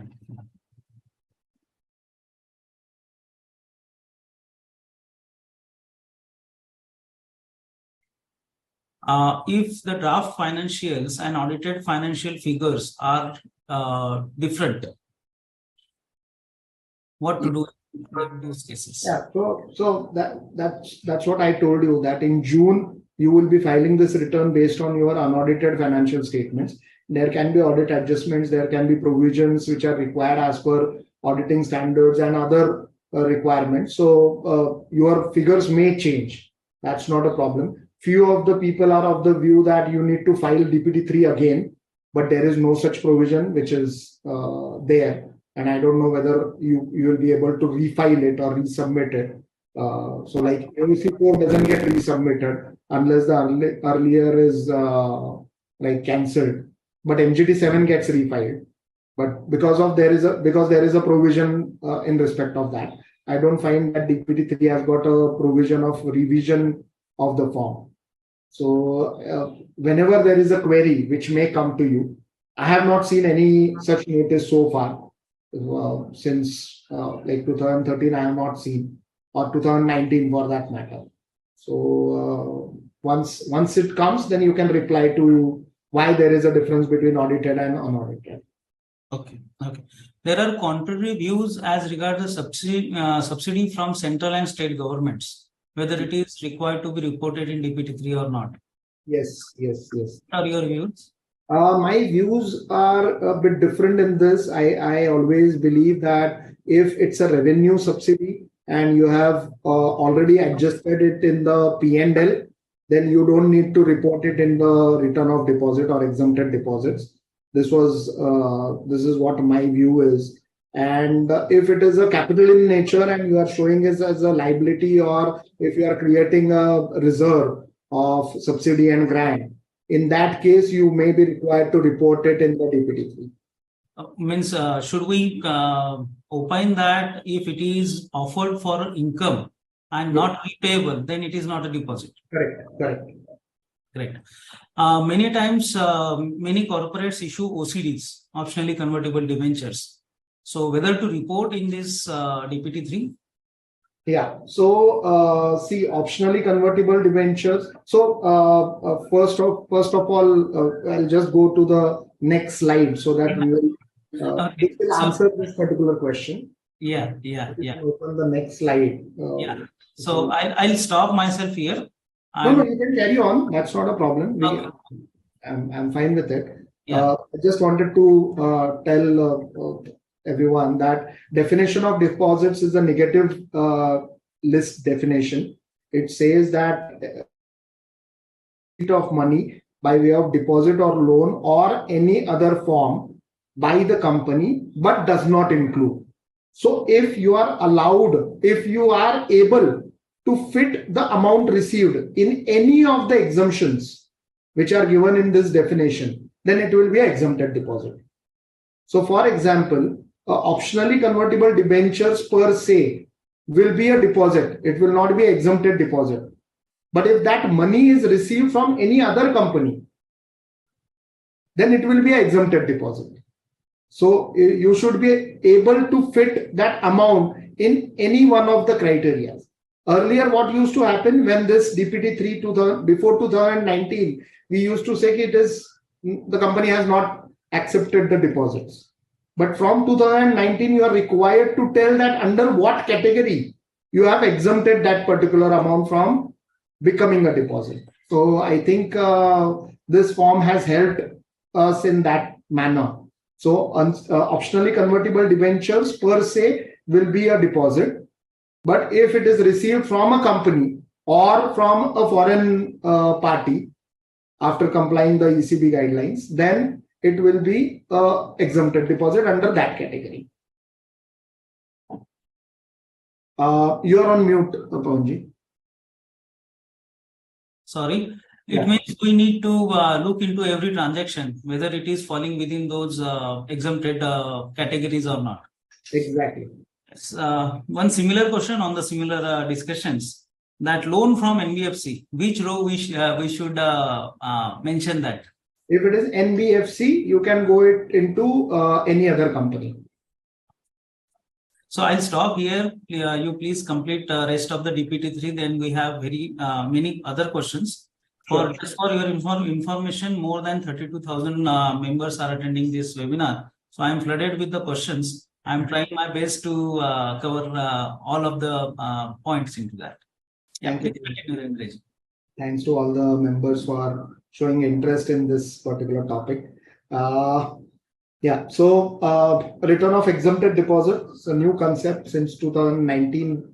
This particular point came into picture. And first, we need to understand what are exempted deposits and how to fit that in the new V3 form. So any amount fitting in any of these categories is an exempted deposit. So you don't need to have any worry about if. So for example, there are a lot of views on a particular point. For example, the question asked by Pawanji, that amount received from NBFC, whether it should be treated as a banking loan or whether it should be treated as any amount received from any other company. Or I can give you one more example, trade advance received from a company, whether to mention it in trade advance or whether to mention it in any amount received from the company. So I am of the view that you can use any of these categories to make it exempted, and the best suited exemption criteria you should use, and accordingly you should bifurcate. One more point which I wanted to tell you, that it might happen that earlier DPT3 closing balances and this year's DPT3 opening balances may not match. As of now, if it is not matching, first reason may be it is because of the earlier return was filed based on unaudited financial statements, and this time you have audited financial statements, or opening balances at least are audited ones. So there might be a difference. As of now, it is not matching. So 23 1st April 22 and 31st March 22 figures are not getting matched, maybe in future there might be a prefill. So amounts will be captured from your earlier DPT3. It might happen. It might happen. As of now, it is not. So there can be a difference between a closing balance of 22 and opening balance of 23. It is possible, and you don't need to worry about it. If there is a query, you can definitely mention that 22 return was based on unaudited one, and 23 opening balance is based on audited figures. So I don't think there will be any issue when we do this particular thing. So you don't need to be worried about it. This is the first time. Ideally, we will be filing the opening, increase, decrease, adjustment, and closing. So we'll have to be very, very clear about it. When you start filling up this DPT3, make sure for exempted deposits, you may have to punch in 0 for 350 times. So make sure that you put in zeros first and then go to that particular point in which you have entries and make those entries so that the life will be easy. We have already mentioned to the ministry that 0 should be prefilled. Like earlier, it used to get prefilled 0 only in the category where there are entries. We used to make the changes in zeros and we used to fill it up the details. As of now, you will have to enter zeros as many number of times. I think it must be around 350 times. So get ready with your tab and 0 button and put all the zeros first and then make the necessary entries in the particular field. Then now we'll go to the amount one by one. So amount should be either loan or deposits outstanding. Even if there is no outstanding amount, still if you have transactions, you are required to put in this particular entry in the DPT3 of exempted deposits. Now we will go one by one. So grants from the government is an exempted deposit. So capital grant has to be reported. Revenue grant, which has been absorbed already in the P&L, and if you have not created any reserve or if you have not created anything in the balance sheet, you need not report it. So any revenue, if you book it as income or other income in the P&L, then I don't think that it will come in the exempted deposit return. If it is repayable, definitely it will come and it will be forming part of your exempted deposits. Aging, again, aging has to be calculated as of 31st March. So from 31st March, you deduct the date of receipt and that will be your aging. If there are different dates of receipts, then there will be different aging. So the amount has to be bifurcated. So in aging column, you don't need to put in the amount. You don't need to put in the years. You are required to put in the amount. So if there are 1,000 rupees as the grant, one received this year, one received earlier year, then it will be bifurcated into up to 1 year, one grant, 1 to 3 years, another grant. So I think, and that total should match, and it should be up to 1, 1 to 3, and 3 or more. So it can be only in these 3 categories. So the total should match with the last column of closing balance. Then next one is foreign source. So any amount received from a foreign national, foreign company, foreign collaborator, everything is covered under that. The only thing is there is a rider which says in accordance with the FEMA rules and regulations. So there can be a question that if I receive, say, external commercial borrowing, and I have not complied with any of the FEMA requirements, I have not filed that particular form ECB, or I'm not filing ECB2, there is non-compliance of FEMA, and I have not done anything. Whether this will become deposits, the answer to this is yes. If we read the provisions carefully, the amount which are received in accordance with FEMA rules and regulations are exempted deposits. If they are received out of FEMA, so for example, if I receive a ECB and the minimum maturity period is less than 3 years, then it will be against FEMA. It is not as per FEMA compliances. So it will be treated as deposit. So I think this is very, very crucial. whatever amount you are receiving should be in accordance with the rules and regulations of FEMA, then only it will be exempted deposit. Banking loan, yes, we have already discussed this. In case of CC or OD, I think there has to be adjustment figure which has to be mentioned in the DPT3, because in CC and OD accounts, funds will come go like from the outsiders also. So you will not be able to give those data. You will have to do a closing minus opening and put it in the other adjustments. If you require, you can put an explanatory note attached to this form as an optional attachment. Banking assistance out of the schemes of different governments. If you have received any banking assistance, it will be treated as exempted deposit and should be reported here. Next one, Pawanji. Yeah. Commercial papers, if commercial papers are issued as per the compliances of RBI and now also in compliance with SEBI regulations, if you have issued it as per these regulations, then it will be an exempted deposit as to be reported in this DPT3. Any amount received from any other company. So this is the most important exemption category for the exempted deposit or DPT3. So it can be a security subscription amount, or it can be a debentures, it can be commercial papers, it can be anything. But if it is received from another company, then it can be clubbed into this particular field. And once you club into this particular field, the advantage is the 365 days, 60 days limit will not be applicable to this particular field. So once you received any amount from any other company, you can keep it. The aging can be more than 1 year also. There is no problem.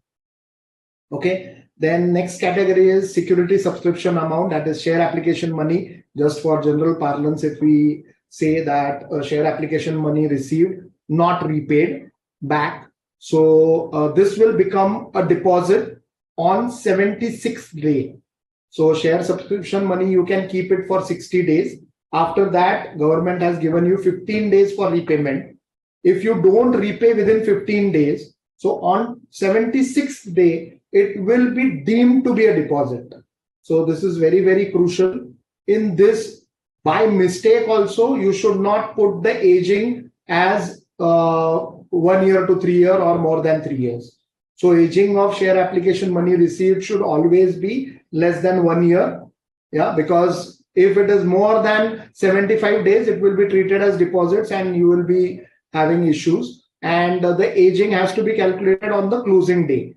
So the closing amount has to be checked from where you have received, but it cannot be at any cost more than 1 year. In case of security subscription, director and relative of director for private limited company, it should be with declaration. If it is without declaration, it would be treated as public deposit. If he is not a member, there is a non-compliance of Companies Act. If he is a member, you will have to file deposit return. Yeah, and you'll have to follow all these provisions. So we'll have to be very, very careful. Any amount received from a director, you should get a declaration from him that this money which has been given to the company is not out of his borrowed funds. For private limited companies, you can take it from the relatives of directors also. Relatives as defined under the Companies Act again.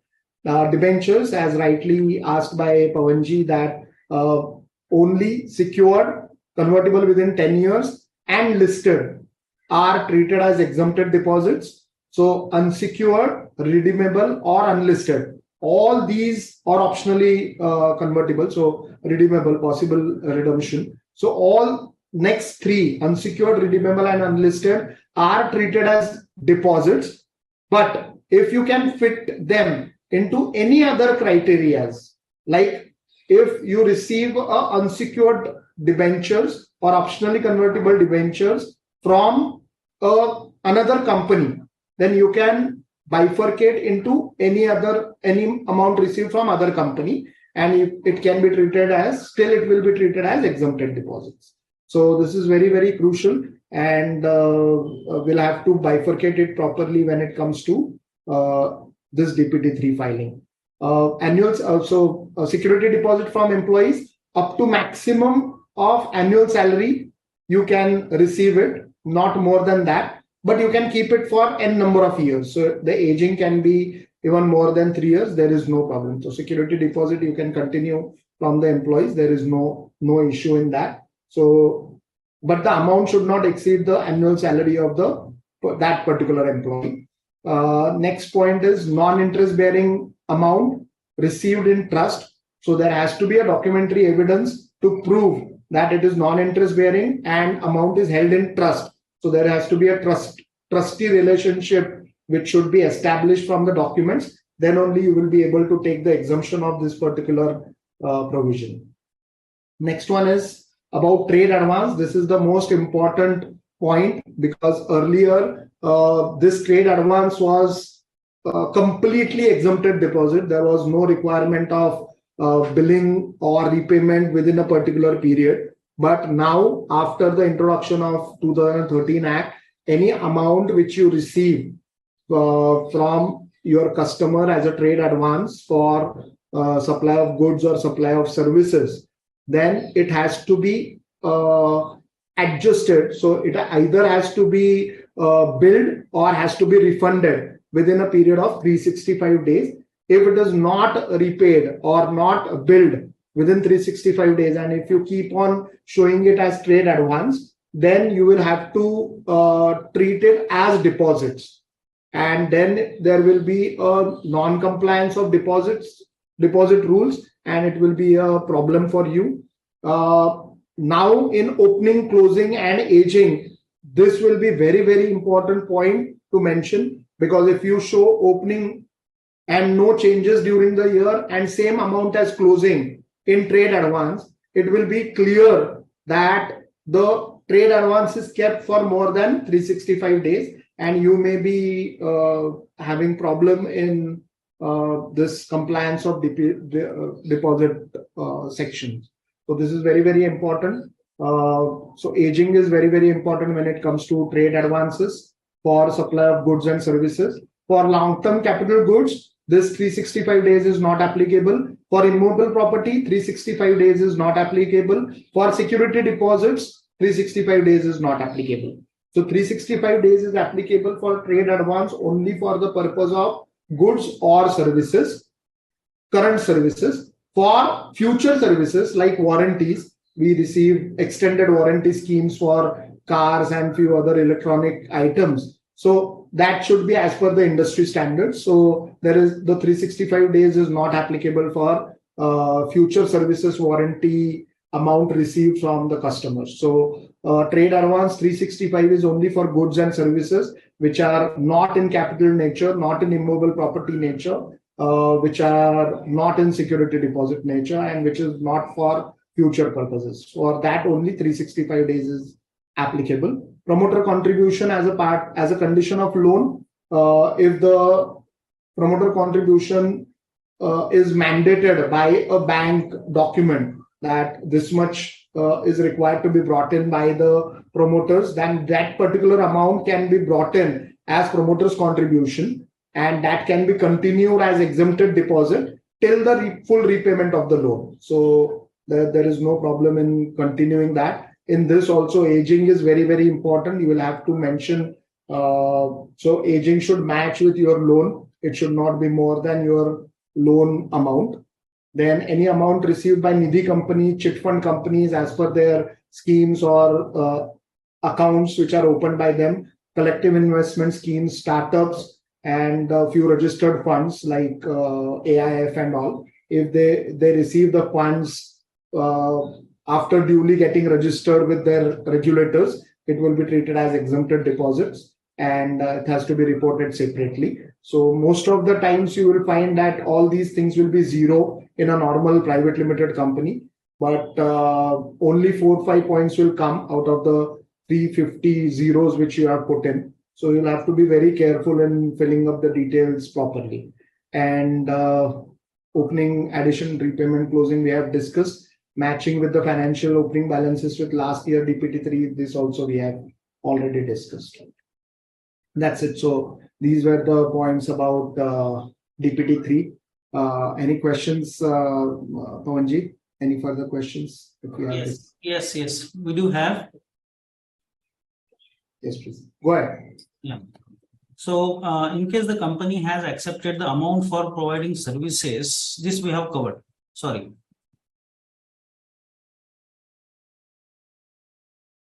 Few related to normal V3 form queries. Yeah. One of that is, if you can please enlighten us. Yes. The slots for filing board resolution number and date of authorization is not shown while we file the form on web portal. But while we download it, it shows that date and resolution number is asked. So how to do that? Might be one of such error, because most of the forms which we are filing it is getting filed, and no such, I have not seen such error. So you can forward this particular point as a special case, maybe through Google Form to ICSI help desk, and they will look into it. It might be some internal error in that particular form. Yes. Yes. As of now, there is in DPT3, we are facing problem of getting the form downloaded. The form is not getting downloaded. In such cases, you may have to try from the director's login. In most of the times, it works. So you can use that particular thing for compliance. One query has come up, which is historic query, I would say, means the past wala query. Because in 2019, one time return was introduced for 2014 to 2019 wala transactions. So was that form for outstanding receipt for the exempted deposits was compulsory? Yes, it was compulsory. It was coming out of the rules, and it was very, very compulsory. Okay. And if you have not filed, you can file it today also. That's not a problem. Okay. One of the GNL form query, GNL SRN queries coming to private limited companies also, where they are having deposits from the members, because deposit from the members is deposit, but exempted from the applicability of various deposit compliances. So, but they are asking for GNL SRN. Yeah. So understand that. So that is what we discussed, that there are three categories of deposits. One is public deposit, one is exempted deposit. Both are very, very clear. And one is deposits from the members. So for deposits from the members, there are limited provisions which are not applicable. Otherwise, you will have to file the DPT3 for return of deposits only. So it will be treated as deposits. It's not an exempted deposit. So you are required to fill up that details. So if you look at the scheme of the form also, it is very, very clear that any amount received from member is treated as deposit, but few provisions are not made applicable. Correct. Correct. How to deal with deposits received from members of Section 8 company? No, it is same. It is a deposit. See, because in Section 8 company, there are two restrictions. You cannot pay dividend and you cannot distribute anything to the shareholders back. But it does not restrict you from paying interest, reasonable interest to your members. So if you look at the licenses issued under Section 8, you can definitely repay the deposit with interest also. Okay. We have not accepted deposits since 2008. However, there are some deposits that have been matured and unclaimed. Do we still need to get credit rating every year? And not required. Not required. If you don't have any outstanding deposits, you are not required to take any credit rating. Subsequent question: do we need to file the form? Not required. Not. Okay. One specific query: the NCLT passed order for merger of two companies with third company, and the appointment date was 1st April 2022. Yes. None of the company has yet filed form DPT3 for the financial year 22-23. Is it mandatory for all companies now to file DPT3, or single DPT3 with combined information filed by the merged entity shall be sufficient? If you receive the order before 30th June, then you can just file one DPT3. But if you have not received any order till 30th June, the three compliances are applicable on all three companies. So appointed date may be any, but you may be required to file the DPT3 for all three companies, unless the two companies are amalgamated before 30th June. Is it mandatory to report customers bill discounting in DPT3? No, I don't think so, because once you discount the bills, actually there is nothing which you have received. This is the amount of, so you have received it against the invoice. This will be treated. So I don't think that it will be forming part of exempted deposits, unless it is a part of your banking limit. So if bank is giving you this discounting scheme as a part of their credit facility, then it might be reported in the banking loans. But otherwise, I don't think so. In case of loan taken from HUF, where one of the director is Karta, will that be exempted?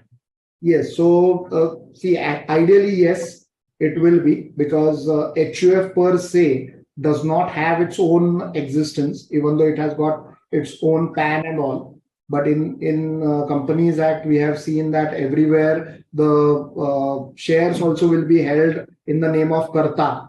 And in the bracket, we will mention that Karta of so and so HUF. So I think it can be accepted.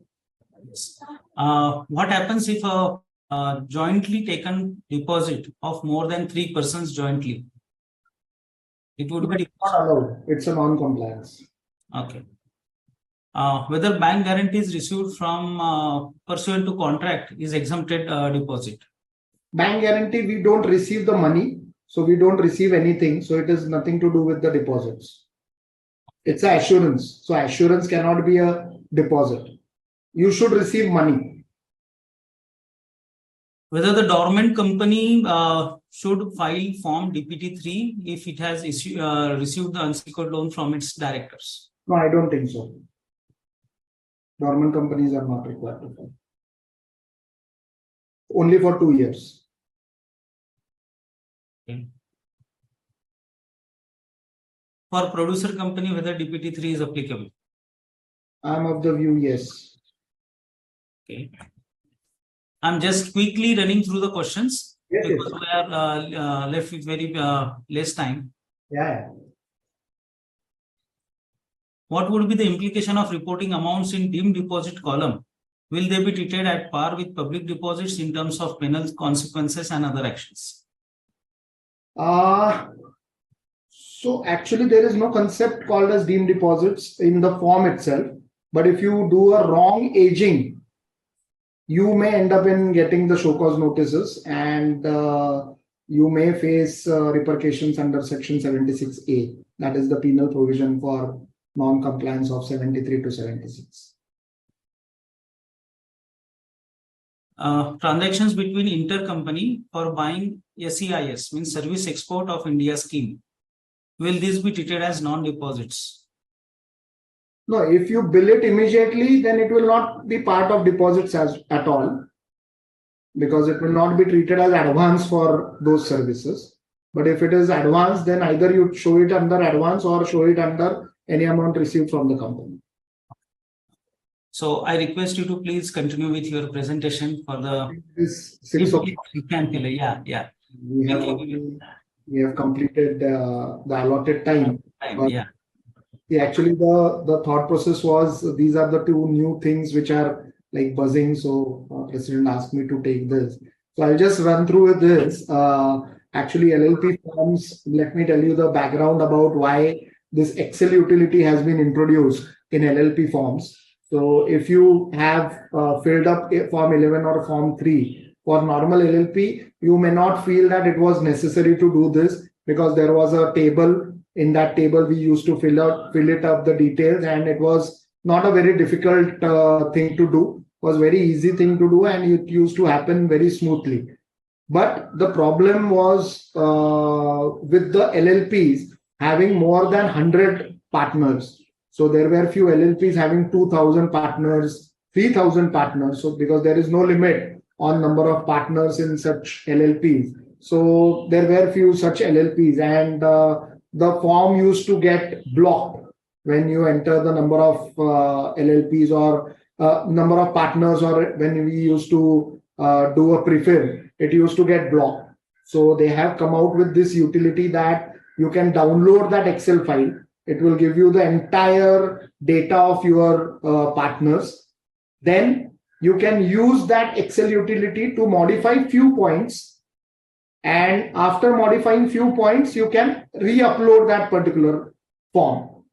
And once you re-upload and you download the entire form, it will give you as if it's a part of the form. It will not be as an attachment.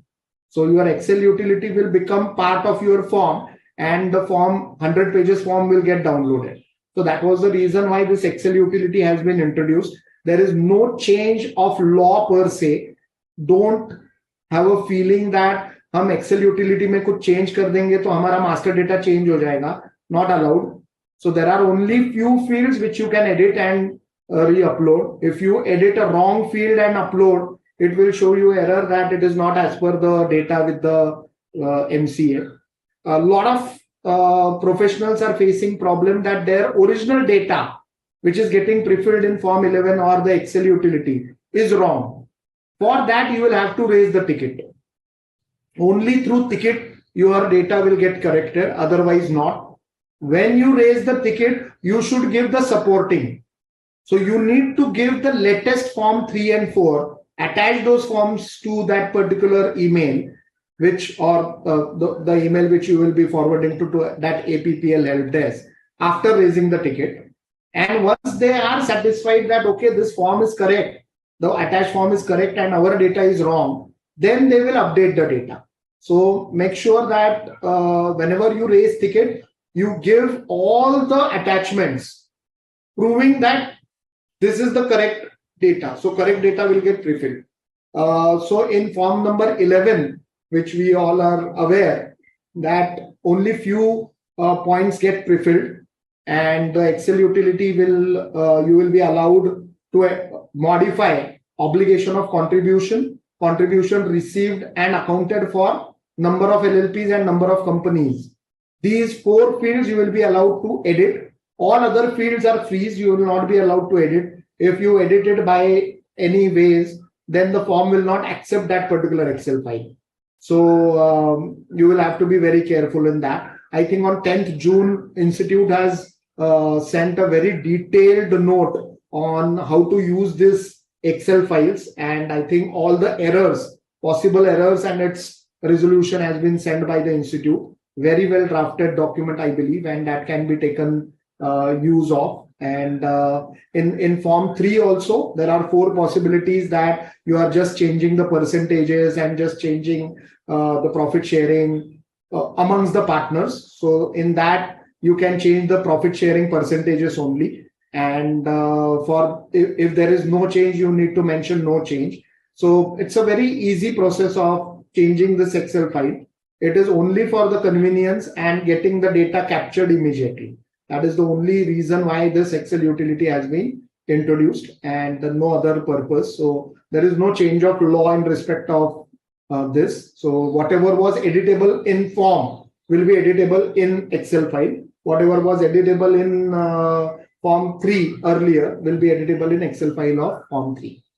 So that's it. So this is what I wanted to share. Actually, when we were discussing I was discussing with Manish ji, our president, he said that only DPT3 you will not be able to stretch 2 hours. That's why. More question, very relevant question. So I'm just requesting you to please take this question as a last question of today's live webinar.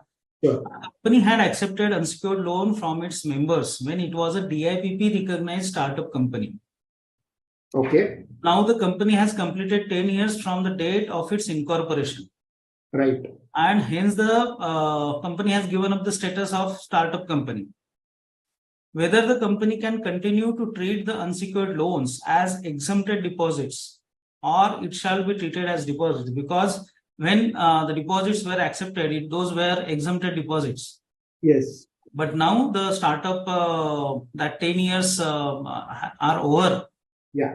And what should be, whether it should be treated as exempted deposits or treated as deposits? Yeah. I'm of the view that any amount which they received when they were exempted will continue to be exempted deposit. And as we are aware that there is no limit on continuing the exempted deposit, they can continue that beyond 10 years also. The only issue is after 10 years, if they want to accept public deposits or deposits from members, they will have to follow the process of Section 73 and the rules thereof. So the amount which is received before will continue to be exempted deposit. Perfect. Perfect. Thanks a lot, sir. Thanks a lot for your continued patronage and for the activities of ICSI and for the fraternity at large. We at Council always finds you reachable, approachable for all the activities of ICSI. And we are thankful to you for taking this session very practically, going detailed and sharing all your views, obviously with the disclaimer that these are not ICSI's view. And we appreciate that.